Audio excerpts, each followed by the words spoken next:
my purpose today is to provide some context and some background for you that will hopefully give you enough of an understanding of these tools, what's out there, a little bit about how they work, so that you can go and explore them and experiment with them and evaluate for yourself how useful they might be to you in your work, your research, and your teaching. If you haven't already, there's an audience poll that I pasted into the chat. Please go ahead and answer that. I am a little bit curious to see who may or may not have played with some of these tools that have been around for a year or so now, or maybe a couple of years. And all of them, what they have in common is that they use large language models to search academic literature in some way, and they all do things slightly differently. The examples that I will show later on in this talk are specific to library subscription tools, because the features and functionality that you see in some of these types of tools that have been around for a while are now finding their way into some of our subscription products that we have at the library. And that's a fairly recent development. So while you're answering the poll, and I'm just going to paste it into the chat one more time, because for some weird reason, WebEx only shows it to you if you are already in the session when I pasted it. So there we go. Everyone should be able to see it now. So by way of a little bit of quick background while you're answering the poll,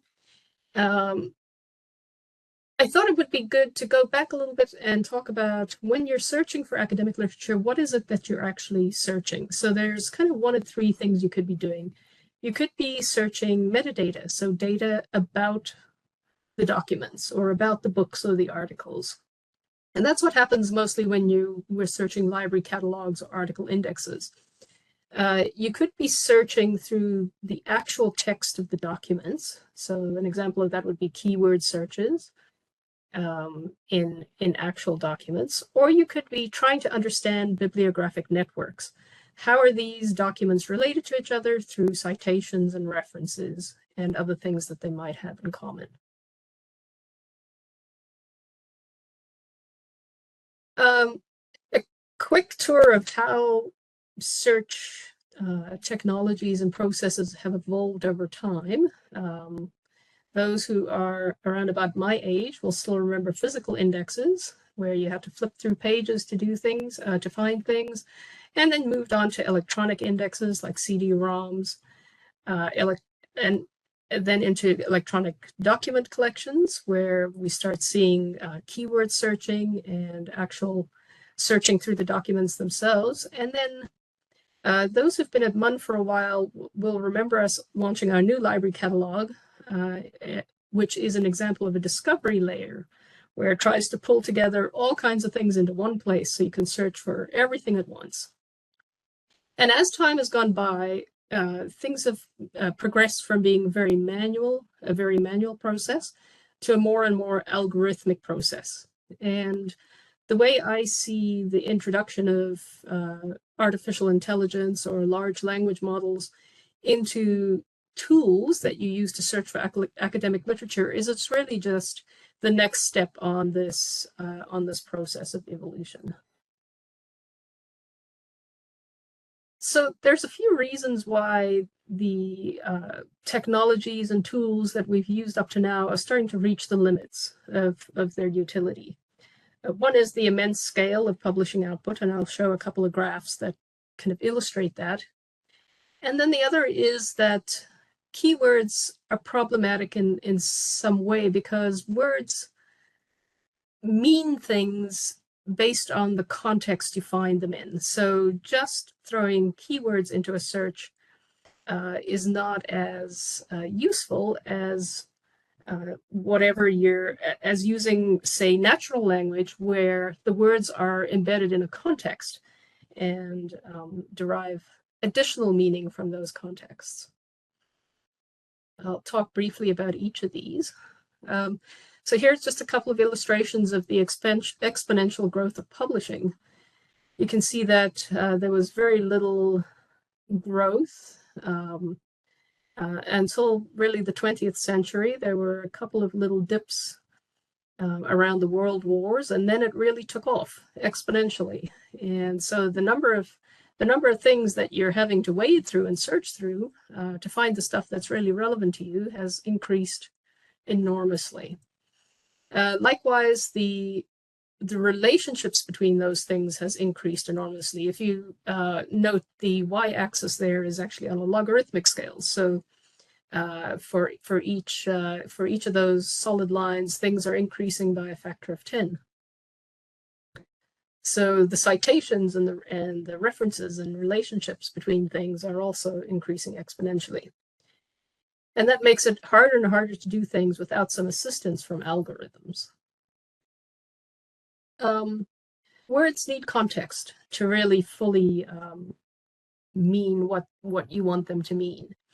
And in the search processes that we're currently familiar with and comfortable with, there's often something that's called the vocabulary mismatch problem. When the words that someone uses and puts into their search box doesn't necessarily match with the words that are in the index or the documents that might describe that exact same concept.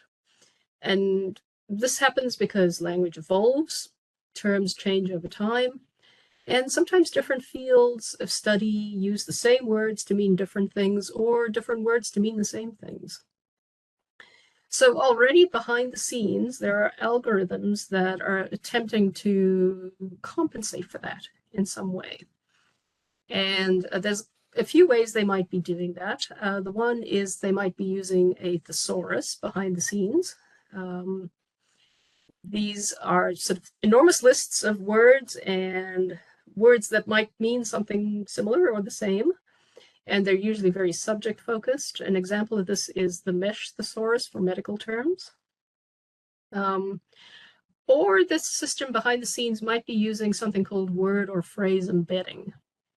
And I quoted verbatim the definition there from Wikipedia, which is they aim to quantify and categorize semantic similarities between linguistic items based on their distributional properties in large samples of language data. And now you can see this is starting to sound a little bit like, if you've done some reading on large language models, you're probably starting to hear some bells ringing at this point. And that approach is sometimes called semantic search. So let's take a quick peek at, hopefully you've all had a chance to take a look at the poll now, and let us see what, let's see. Having a hard time finding my way to the, whoopsie, technical difficulties. There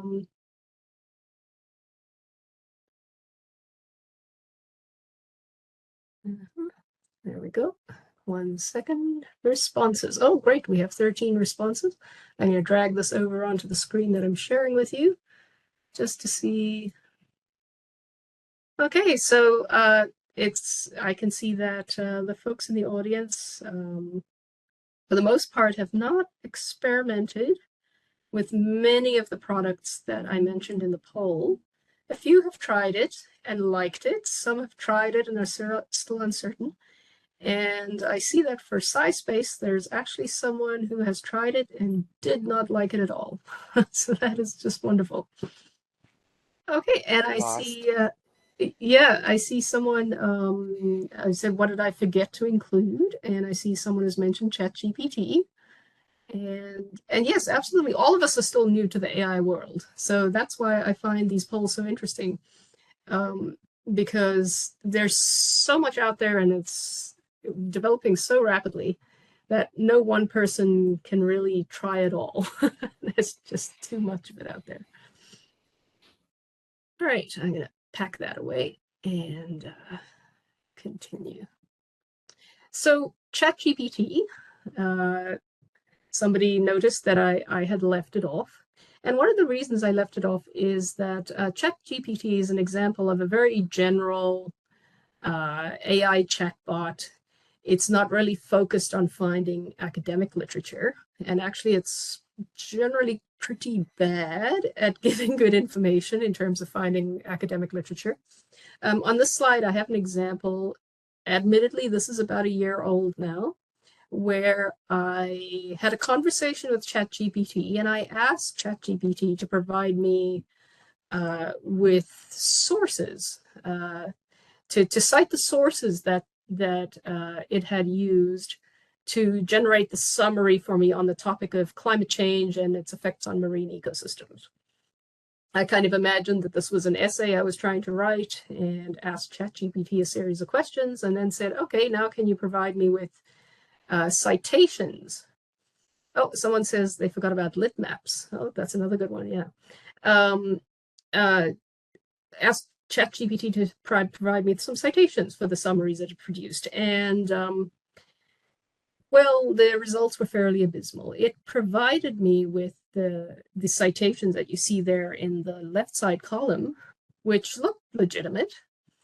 But after much searching and hunting, I was completely unable to find any published works that seemed to fit with the last three. And for the first two, I was able to find published works that kind of might have been something along the lines of what ChatGPT was giving me, but yes, they had the wrong authors, the wrong publications, wrong dates. So what it really does is just spit out stuff that looks like an APA citation, but it might not necessarily actually exist. So that's why I didn't include ChatGPT in that list. And the ones that I did include are, I kind of think of them as large language model based academic search tools. And there's a few reasons that they work a little bit better than sort of the general LLM chatbots like ChatGPT. So to explain that, I need to introduce you to a few little terms. The first one is foundation models. So there are a few really big large language models that are used as foundation models. So rather than reinventing the wheel, the folks that create these academic search tools take a foundation model like ChatGPT, and then they do additional things to make it better at finding academic literature. So some of the things they might do are called fine-tuning. That's when they take that model and then they train it some more on a very specific domain or a very specific subject area. So a smaller data set that's much more focused, and it gets better at answering questions related to that more focused area. There's something else called grounding and augmentation, where the large language model doesn't just rely on what's in its training data set, but it's actually kind of pointed at a collection of knowledge, and it retrieves and consults that collection of knowledge in order to provide its answers and find citations and that kind of stuff. And that's often called, an example of that is retrieval augmented generation. And a lot of the tools we're talking about today rely on what is called retrieval augmented generation. And large language models are often used for query expansion. So as I mentioned in a previous slide, where keywords might not necessarily match with what's in the documents, or they might have synonyms, a large language model is really good at looking at statistical probabilities that things might mean something similar, and it can expand your query using that approach. So AI is coming soon to, or has already just arrived in the last month or two, to many library literature search tools and products that you might be familiar with, having done research in the past. So there's Scopus and Web of Science, which are two large indexes that the library purchases for the community to use. And both of those large general sort of all-encompassing indexes have released AI tools that can be used. You're not forced to use it, but you can go and take a look at those and use those as an alternative to the typical keyword searching process that you might be more accustomed to. JSTOR has also introduced what they call their interactive research tool. I'm still waiting for them to give me access to the beta version, so I haven't had a chance to test drive that. Statista has introduced Statista Research AI for those who might be in business or economics.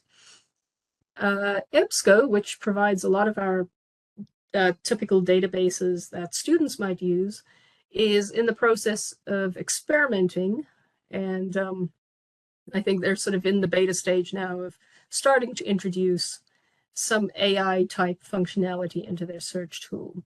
And the Primo Research Assistant, the library's catalog is based on a tool called Primo, and that is there is also an AI style research assistant coming down the pipe for that. So along the way, there have been a few missteps and mishaps as vendors have experimented with AI in various ways. This one was noticed about a year ago. I won't mention the vendor name. This is not the purpose of this is not to embarrass anyone. It's just that to show you that everyone out there is exploring and experimenting and trying things, and sometimes things go wrong. So you can see that in this product here.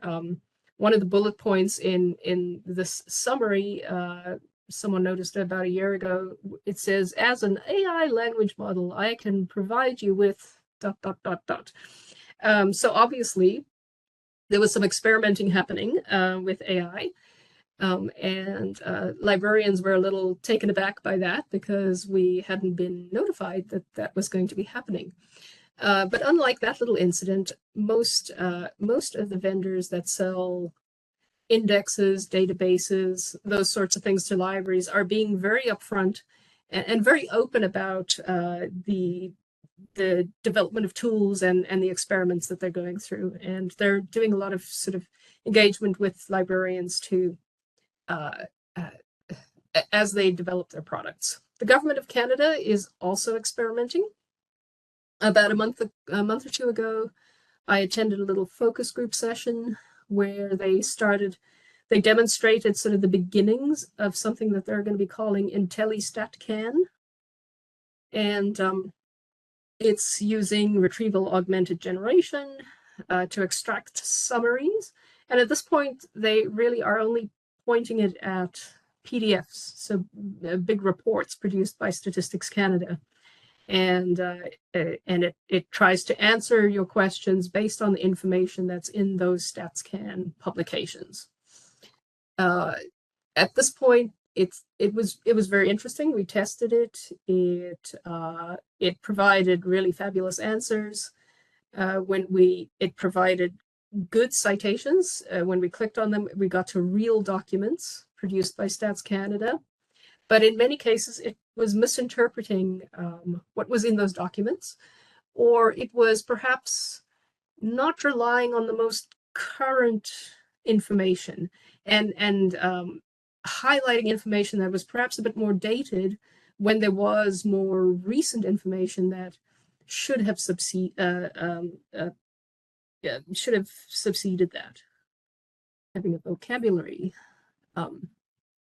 So I grabbed some screenshots and of Scopus AI and Web of Science Research Assistant so that I can show you quickly, kind of give you a flavor of what they do and talk about it briefly. And if we have time at the end, and the technology gods are willing, I can go in and we can play with it, and you can suggest things to ask it, and we can just see what collectively see test drive it and see what happens. So Scopus AI, so I asked Scopus and Web Science a similar question, which is, how has the rapid increase in publishing volume influenced the development of online searching tools?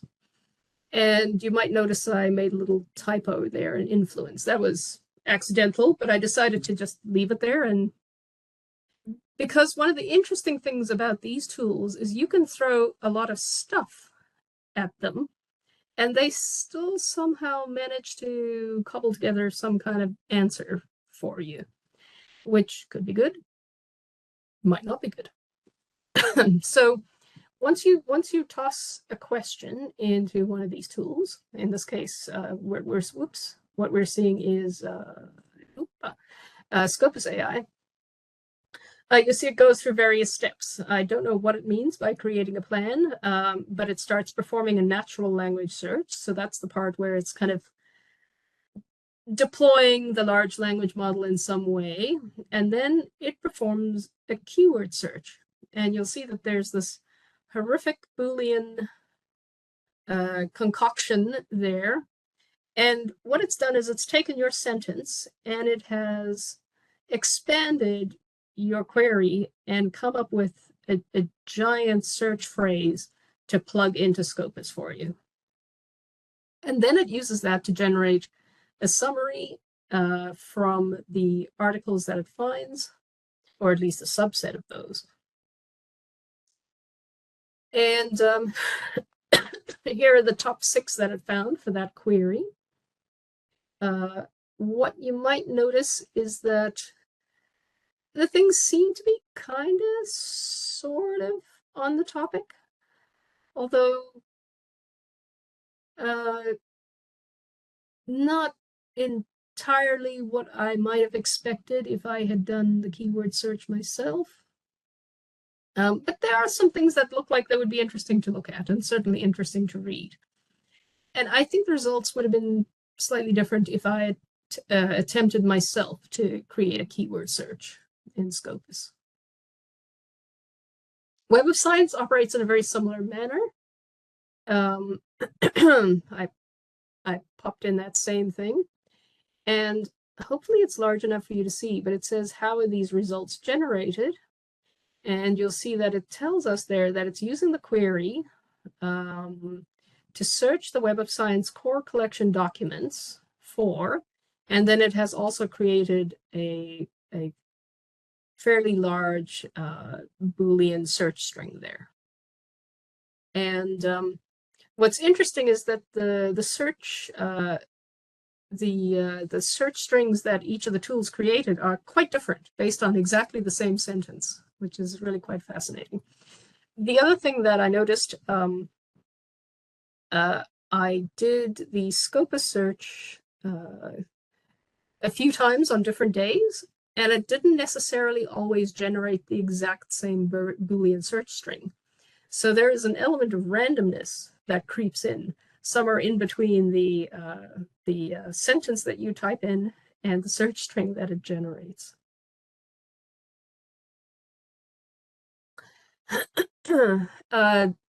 Both tools create summaries.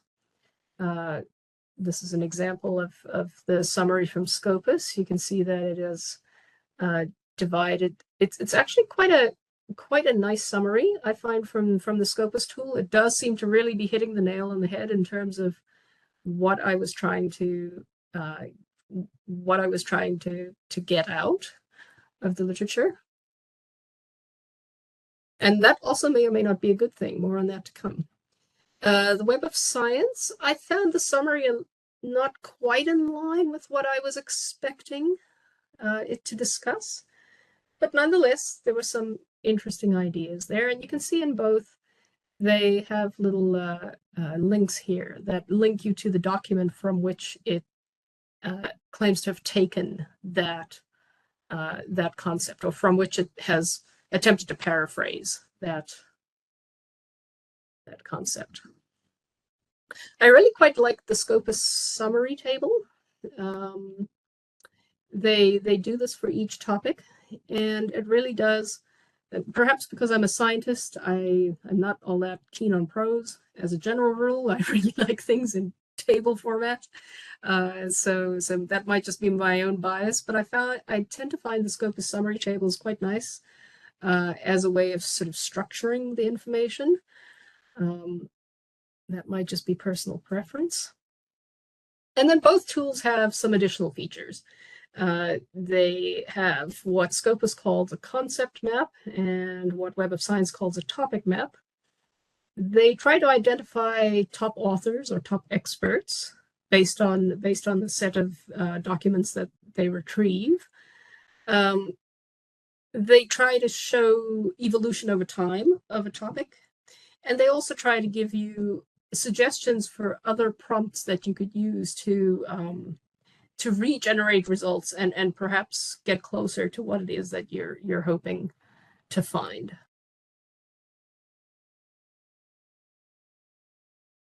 Okay, so now let's talk about the pitfalls and limitations of some of these tools. Yes, they do still hallucinate, but in more subtle ways. Whereas ChatGPT will sort of hallucinate an entire citation, um, these tools they will return real citations. So the links that are there are going to be to real things, real documents, real articles that actually exist, which is great because then you can actually go there and read those for yourself and determine what they say. However, the summaries may misinterpret or misrepresent the content. So there's one example where they're still quite bad at distinguishing between stuff that's in the literature review. So most articles will start with a review of the literature where they discuss current opinions, current thoughts, past thoughts on a topic. And then you get into the paper itself where you get that particular author's opinions, thoughts, conclusions, results. And at this point, a lot of these tools are not able to distinguish between those two things. So they might in some cases represent the summary of the state of the field that is contained in the literature review might be represented as the opinion of that author when they draw up those summaries. So they're better, but they're still a long way from perfect.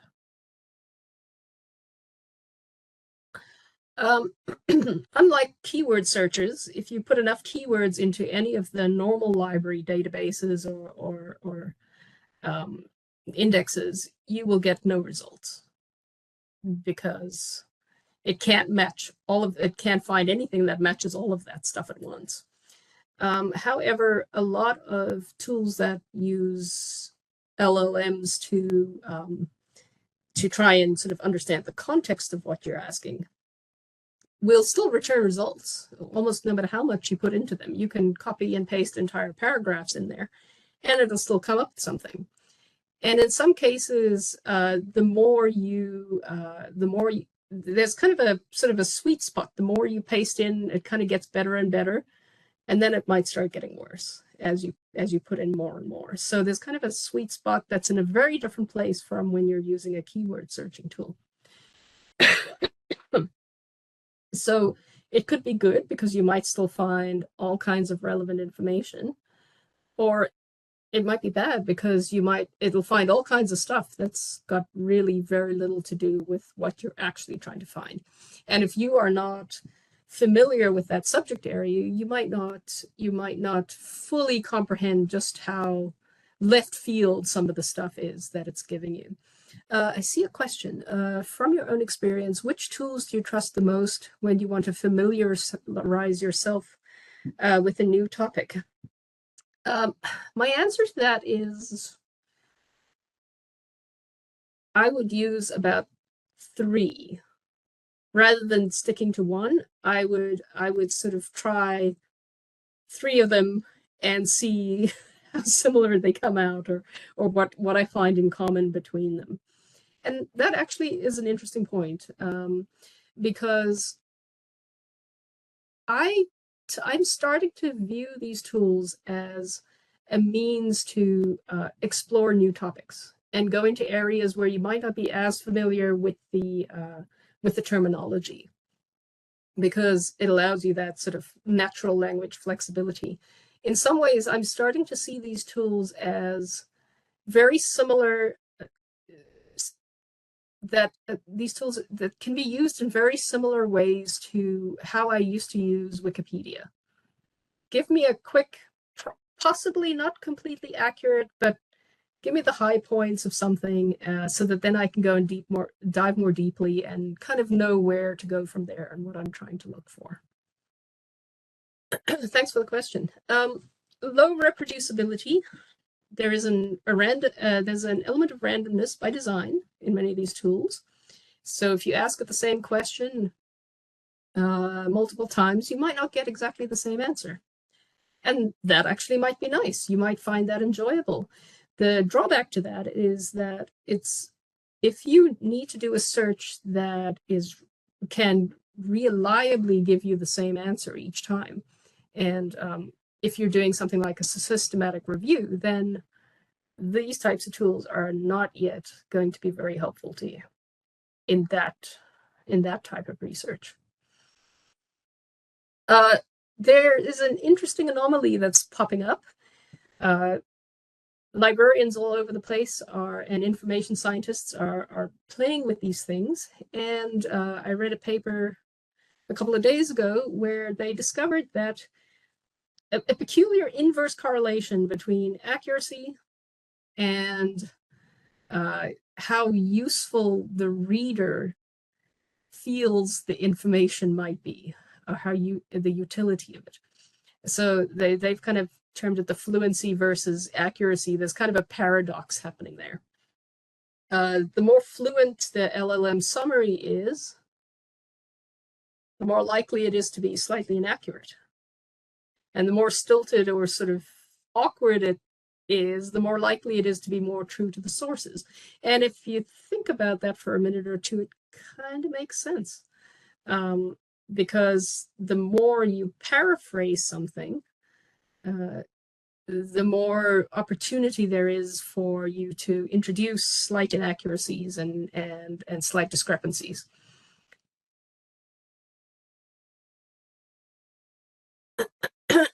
So if I had a crystal ball, based on the things I've read and the videos I've watched, these are some of the things that people seem to be expecting, some of the directions that people seem to be expecting the technology to go in the near future. So agent-based searching, tools that use multiple search approaches, tap into other tools when they need it. And so they kind of go beyond just their training data, but would perhaps go and do an analysis in another software package, or actually start sort of being a conductor in an orchestra, basically, and experimenting with other tools. And so there's a new thing I have not tried yet, because I've only recently discovered that it exists. It's next on my list to experiment with. It's called Undermined. And it is one of these sort of newer generation tools that tries to not just use the large language model, but also tap into other tools. And the advantage of these might be that they could be quite powerful and versatile. The disadvantage right now is they can be extraordinarily slow, because it takes a lot of number crunching to do what they do. There's something called a narrow agent, which is very domain specific, similar to the agent-based searching, but it's designed to operate within a very specific and confined knowledge domain. And so its whole purpose is to get around the speed disadvantage. But then on the flip side, its disadvantage is that it only functions very well within a very narrow field of study. There's something else called a reasoner that people are getting quite excited about. And you might have heard a little bit about DeepMind, that newfangled thing that was released by a Chinese company. Some of the things I've read have sort of said that it's leaning in this direction. And it's where software isn't able to almost think a bit more like a human and consider the logical consequences or make inferences and deductions about the process it's going through and detect logical inconsistencies between steps in the process. So what they're trying to do is algorithmically mimic a situation where a human might be interacting with a large language model back and forth, and sort of fine-tuning and getting closer and closer to what they're actually wanting to know about. And a human might correct the large language model and say, no, you made a mistake. So there are attempts underfoot to allow these to develop these systems in ways that will make them almost self-correcting in a way, and they'll notice their own mistakes. We'll see. I don't have a crystal ball, but 2 years from now, we'll see which of these have started to happen. No conversation about these tools would be entirely complete without a few quick notes about licensing, privacy, and copyright.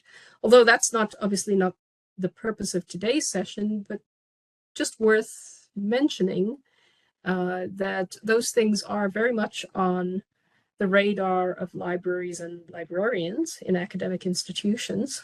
Something that's been happening in the library quite a bit is the publishers and content providers that we buy things from, like Scopus, Web of Science, the journal publishers, they're all starting to include clauses in their licenses that we sign with these content providers.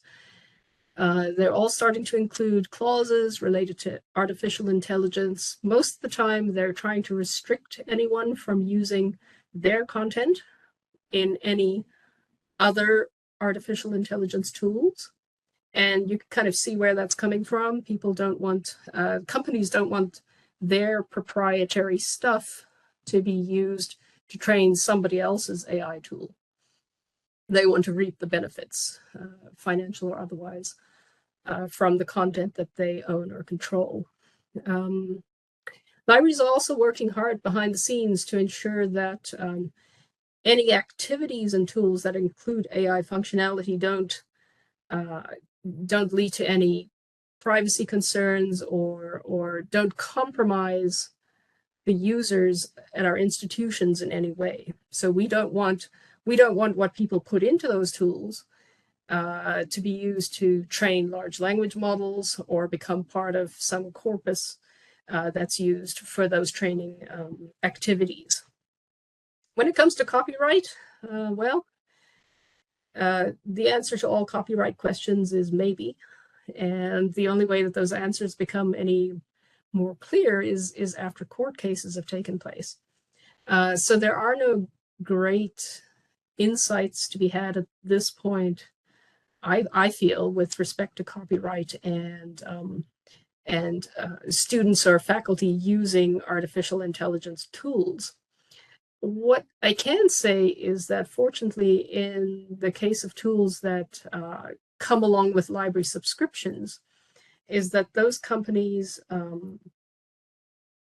usually own or have contracts with the owners of that information, with those copyright holders. And so they are taking care of a lot of the legalities behind the scenes and also taking on a lot of the risk associated with that. So there is a lot less likelihood of copyright violations resulting from the use of these tools that are part of library subscriptions than there would be with using some other AI tool out there and plugging in, articles or things that are under copyright. So there are no clear answers, but rest assured that these are things that we're thinking about very deeply and very often. So that kind of wraps up the presentation part of what I had to tell you today. And I would like to encourage you to get in touch if you have further questions, ideas, thoughts after today's session. Please talk to us, contact me, contact your favorite librarian. Many of my colleagues, just like I am, are exploring these tools, experimenting, trying to better understand the pros and cons for people using them for research and in the educational endeavor. So yeah, by all means, invite us to talk to your class if you think that your students might benefit for more information about the tools that are out there and how best to use those. Or feel free also to book a one-on-one research consultation with one of our librarians. We are all discovering these things at the same time, and it's wonderful to have folks to talk to who are also exploring, investigating along with us. So at that point, I would like to open the floor. Oh, I did have an exit poll. I will go and hunt that down, that link down, and oops, that's the wrong one. I will go and hunt that link down while I wait to see if anyone has questions, or if anyone would like to request subscribed versions through the library. Okay. I am going to, as soon as I have pasted in, as soon as I pasted this in to the chat, I will talk about Eroda's question. How do we get to the subscribed versions? Okay, so here's a little exit poll. I'm curious to know if attending today has changed your opinions in any way about the use of AI. That's what the exit poll looks like. Feel free to go to that link. But in the meantime, I'm going to go to the library's website. And so right now, through the subscriptions that MUN has, you can play around with Scopus AI, Web of Science AI, Statista's AI, and you can request access to the beta version of JSTOR. So this is the homepage of the library. Most of you will probably have found this in the past. I'll pop it into the text, into the chat. And if you go to the databases, and let's go to, so from the databases here, you can go by title. So S for Statista, or S for Scopus. Let's go there first. Go into Scopus. If you're on campus, you'll go straight into Scopus. If you're off campus, you might have to authenticate first using your MUN user ID and all the rest of that. So once you get to the Scopus homepage, you'll notice this Scopus AI new. And if I click on that, so here now I'm in the AI. There's a little explanation of how it works, and you can get to some tutorials. And this is where you can just type in a question. So does anybody on the call want to ask a question of Scopus AI, or shall I invent one myself? Okay, great. Let's see, what question can I ask Scopus AI? Does anyone have a suggestion? Throw me a suggestion. Feel free to unmute yourselves as well and talk. I have a question. Yeah. So I'm looking for finding an like literature review around cybersecurity plus crowdsourcing. I tried ELISED and I tried the Scite, I think if the name is correct. So I was just wondering if Escopus one is better than the other two tools that I use. So, are you your field of study It's management computers, information system. So management information systems? Yeah. I wanted to focus on cybersecurity literature plus crowdsourcing at the intersection between these two. Yeah. So let's try. I don't know what's going to work because we're all learning how to use these at the same time. So let's see. Yeah, it's new to me. Like both, like Yeah. one area is new, the other one is not. But sort of like I wanted to see if there is something or what are. Yeah. So give me a question. I don't know if you can you see what I'm typing there? Yeah. So sort of like, can you bring the like I don't know, like the topics around the intersection between cybersecurity. I don't know if it's actually a right question. With The only way to find crowdsourcing. out is to try it. Yeah. So how does cybersecurity intersect with Crowdsourcing practices? sourcing practices? Let's see what it does. I've got no idea what it's going to do, but it'll be a great example. So it's thinking. And here you can see it's created that big Boolean. Folded it up again. So there you can see it took the question, it's created this big Boolean thing, and it has created a summary and intersection. So it says they intersect in several significant ways. Now, I know nothing about this topic. So this is the caveat. I know nothing about this topic. You have some knowledge of this topic. So you would be in the best position to take a look at this and determine whether this is kind of getting you closer to what you're interested in knowing about. Yeah, like the other tools was like having some limitation. They only have like 4-paper, 5-paper limitation to go through. It seems that this one is like a little more because like the first few one was in other softwares as well. Mm-hmm. They didn't Yeah, have so blockchain. it's finding 9 things. They try to identify what they call foundational documents. So that is they kind of look at things that in all of these things that we found, what are the oldest papers that everyone still seems to be referring back to? That's kind of what they mean by foundational documents. Some of the other things that might help you to explore this new space. So let's take a look at the concept map.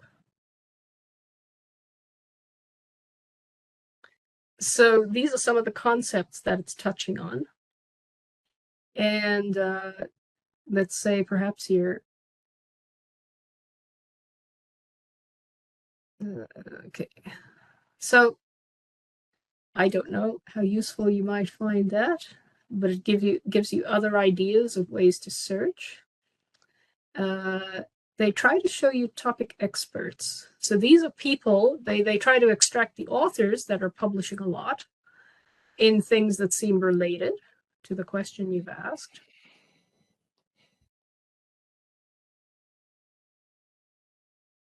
And they give you a little synopsis of each of the authors that their data is telling them seem to be sort of highly cited and quite active. And then we've got emerging themes. And this is where it tries to look at change over time.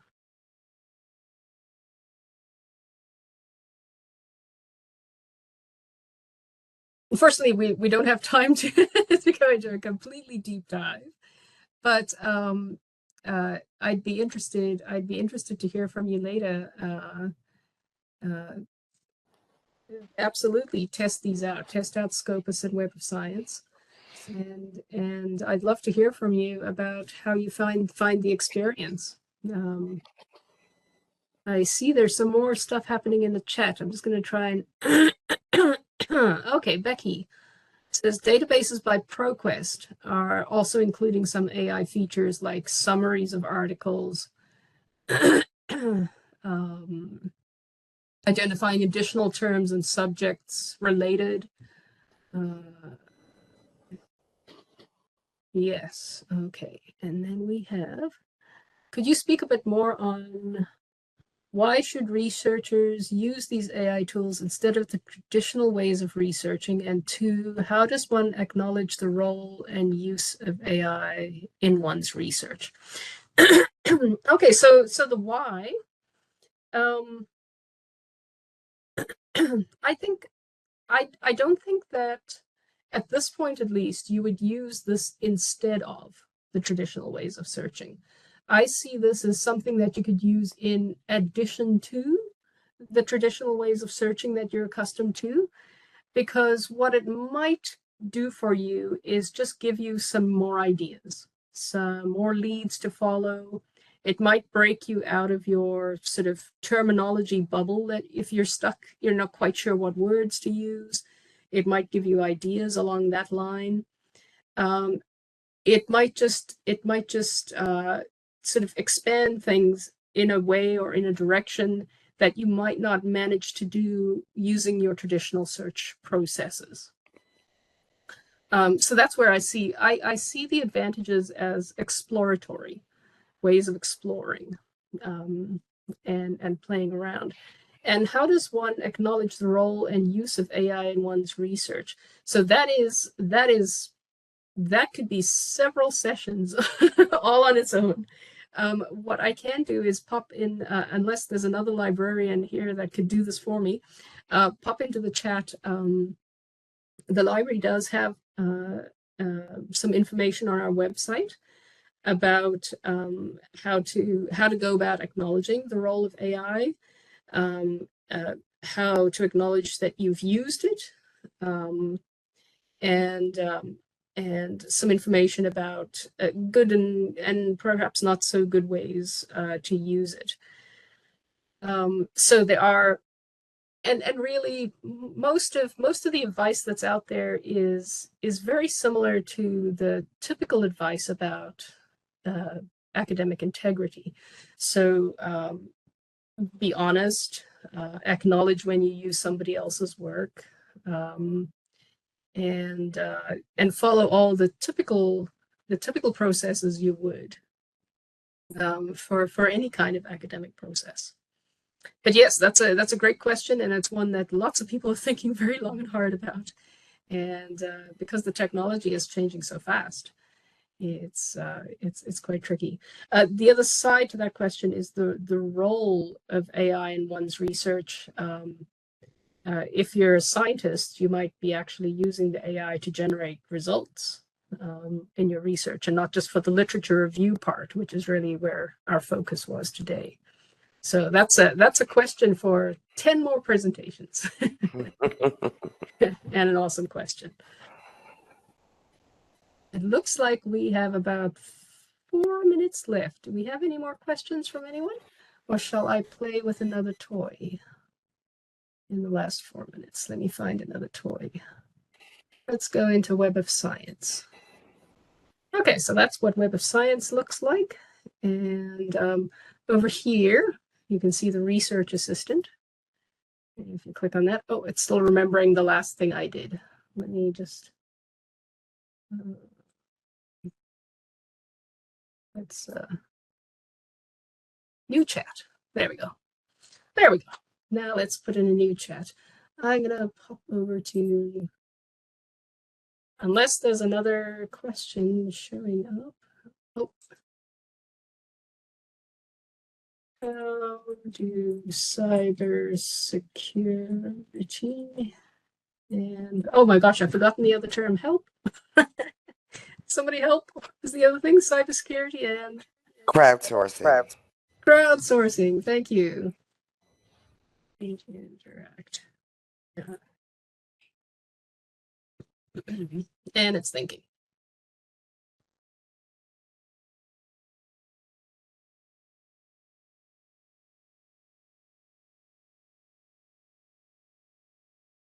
There we go.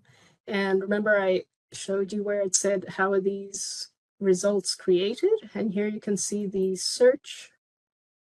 complicated search string it came up with.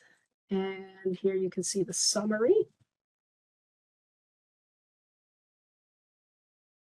And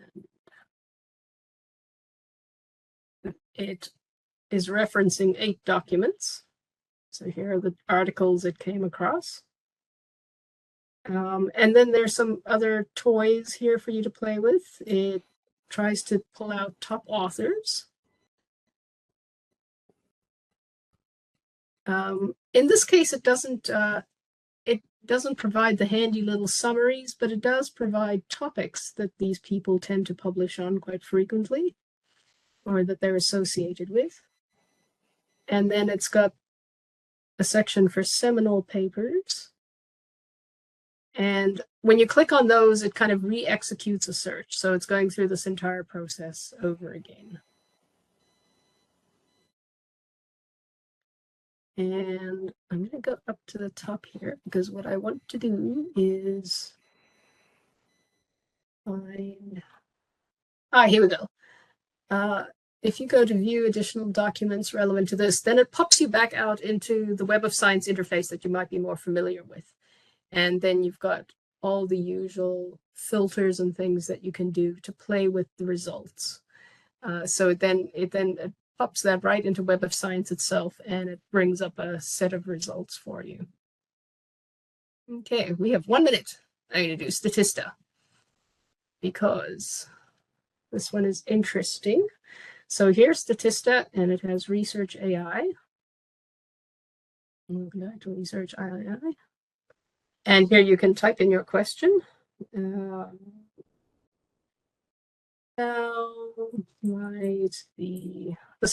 I typed something similar in earlier. How might the trade relationships between BRICS countries influence the cost of energy in Canada? Just something completely weird. That I couldn't imagine being a relationship between. And partly I was doing something bizarre like that to see, will it come up with anything? And if it comes up with something, will it be even remotely sensible?